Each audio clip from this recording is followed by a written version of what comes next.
L'une des questions clés auxquelles a été confrontée la commission électorale de Namibie a été l'usage de machines électroniques à voter.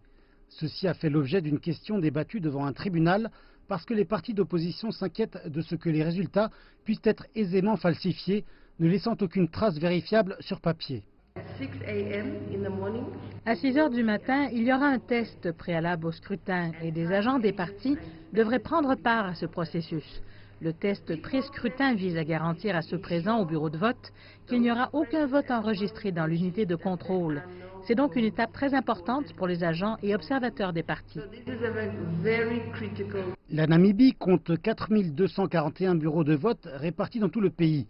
Il est intéressant de remarquer que seuls 1410 de ceux-ci sont fixes ou immobiles.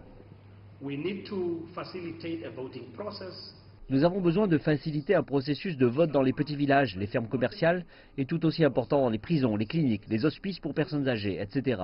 Pour cette raison, nous maintenons un certain nombre de stations de vote mobile et au total, nous ferons fonctionner 2831 stations de vote mobile.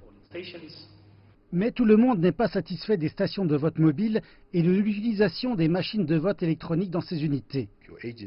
Vos agents rejoignent une équipe mobile le matin, ils doivent aller dans un autre endroit, mais cette urne ou cette machine de vote électronique n'est pas entre les mains de vos agents. Vous ne pouvez pas la surveiller.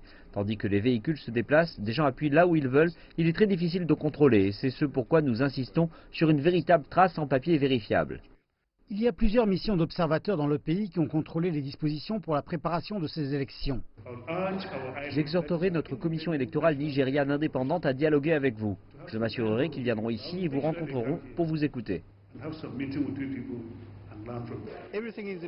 Tout est en place pour que les élections se passent de façon juste et fluide et nous espérons que l'annonce des résultats lorsque ceux-ci tomberont ne mènera à aucun type d'incident.